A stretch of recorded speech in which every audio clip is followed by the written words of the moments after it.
আসসালামু আলাইকুম দর্শক, ঘরোয়া রেসিপিতে আপনাদেরকে স্বাগতম।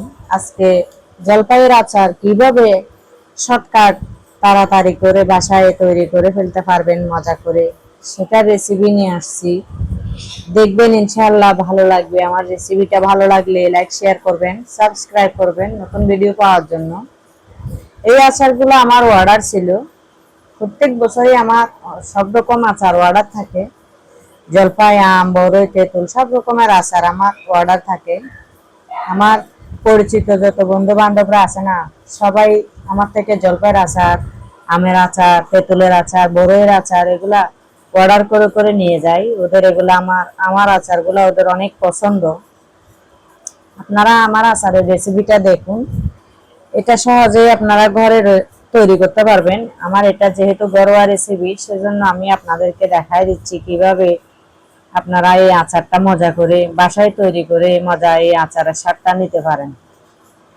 এই জলপাইগুলা প্রথমে ভালো করে ধুয়ে সিদ্ধ করে নেবেন।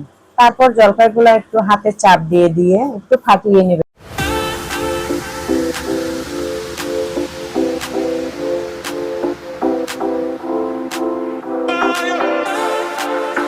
হাতে চাপ দিয়ে দিয়ে একটু ফাটিয়ে নেবেন।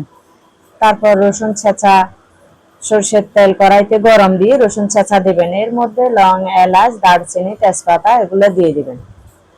তারপর একে একে যত উপকরণগুলো আছে সব দিয়ে দিবেন। 2 চামচ পরিমাণ হলুদ গুঁড়া দিবেন, যেহেতু আচার একটু হলুদ না হলে হয় না। স্বাদ মতো লবণ। তারপর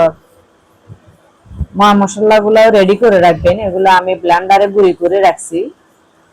যেহেতু দিবেন, এটা এটা হচ্ছে যে গোলমরিচের গুঁড়া। গোলমরিচ গুঁড়াটা 1 টেবিল চামচ পরিমাণ দিবেন ঝাল ঝাল হওয়ার জন্য। তারপর দিবেন হচ্ছে যে জিরে গুঁড়া, যেটা মিষ্টি জিরা বলে, বা অনেকে আবার পাঁচফোড়ন জিরা বলে। পাঁচফোড়ন জিরা গুঁড়াটাও 2 টেবিল চামচ দিবেন। সরষে গুঁড়াটাও 2 টেবিল চামচ দিবেন। দিয়ে 100 গ্রাম পরিমাণ ভিনেগার, যেটা সাদা সিরকা বলি আমরা, ভিনেগারও বলি, সেটা দিবেন। দিয়ে ভালো করে নাড়াচাড়া করে মিশিয়ে নেবেন। এগুলা ভালো করে মেশাতে হবে, যাতে কোনো দিকে লেগে না যায় সেটা খেয়াল রাখতে হবে। আমি দস্তার কড়াই নিয়েছি আচারের জন্য। এই কড়াইটা অনেক ভালো, উপযোগী। এর থেকে যেহেতু কষ ছাড়বে না। ঝাল ঝাল যে মরিচটা থাকে না, কড়া ঝাল, সেই মরিচের গুঁড়িটা ব্যবহার করবেন। তারপর আমি এখানে 2.5 কেজি জলপাই নিয়েছি। 2.5 কেজি জলপাইটা আমি 3 পাওয়া পরিমাণ আপনার চিনি দিয়েছি। আপনারা যদি মিষ্টি কম খেতে চান তাহলে আর একটু কমও দিতে পারেন, কিন্তু মিষ্টিটা না হলে না, টক ঝাল মিষ্টি আচারটা হবে না। এসব দিয়ে ভালো করে নাড়াচাড়া